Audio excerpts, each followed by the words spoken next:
2017 এর টেট নিয়ে খারাপ খবর, 25,000 চাকরি বাতিলের পর আবার সমস্যা। বাংলা শিক্ষা ব্যবস্থা কি একেবারে ধ্বংস হয়ে যাবে? সদ্য নিয়োগ দুর্নীতির ঘটনায় কলকাতা হাইকোর্ট 2016 সালের এসএসসির গোটা প্যানেলটাই বাতিল করে দিয়েছে। ফলে চাকরি হারিয়েছে 25,753 জন শিক্ষক ও গ্রুপ সি এবং গ্রুপ ডি কর্মী।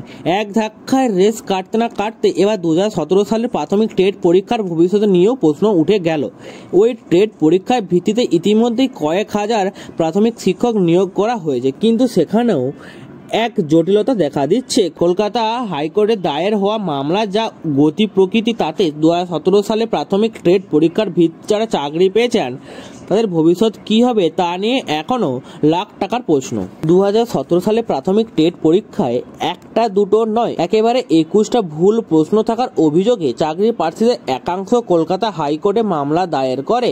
বিষয়টা নিয়ে অনুসন্ধানের নির্দেশ দিয়েছিলেন বিচারপতি রাজশেখর মনস্তা। শুনানিতে প্রাথমিক রিপোর্টের ভিত্তিতে জানা গিয়েছে 21টি প্রশ্ন ভুল আসার অভিযোগে প্রাথমিক সর্বোত্তয় আছে। বিষয়টা খোলসা করে বলা যাক, কলকাতা হাইকোর্টের বিচারপতি রাজশেখর মনস্তার এজলাসে চাকরি প্রার্থীদের একাংশ মামলা দায়ের করে জানান 2017 সালে প্রাথমিক টেট পরীক্ষায় 21টি প্রশ্ন ভুল ছিল। তারা এই ভুল প্রশ্নগুলো সম্পূর্ণ নম্বর দেওয়ার দাবি তোলেন। এবার বিচারপতি মনসা বিশেষজ্ঞ কমিটি গড়ে প্রশ্নপত্র আদৌ ভুল ছিল কিনা সেই বিষয়টি খতিয়ে দেখার নির্দেশ দেন। তবে সূত্রের খবর, ভুল প্রশ্নের সংখ্যা 2-4টে এদিক ওদিক হলেও ওই পরীক্ষায় যে বেশ কিছু প্রশ্ন গোলমেল ছিল তা বেশিরভাগ পরীক্ষার্থীরাই টের পেয়েছেন। তবে শুধু বিশেষজ্ঞ কমিটি গঠনের নির্দেশ দিয়েই থেমে থাকেননি বিচারপতি মনসা। তিনি জানিয়েছেন, প্রশ্নপত্রে যদি সত্যই ভুল থেকে থাকে তবে ভুল প্রশ্ন পিছু পূর্ণ নম্বর টেট পরীক্ষার্থীদের দিয়ে দিতে হবে প্রাথমিক শিক্ষা পর্ষদকে।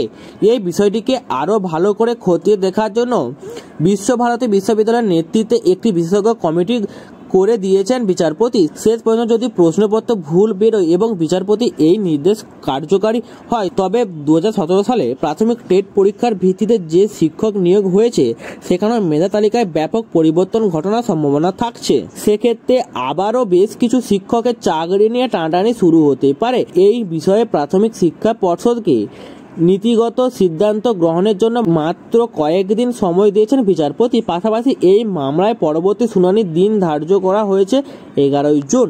তো বন্ধুরা, এই ছিল আজকের আপডেট। ভিডিওটি যদি ভালো লাগে চ্যানেলটিকে অবশ্যই সাবস্ক্রাইব করে দেবেন এবং লাইকও করে দেবেন।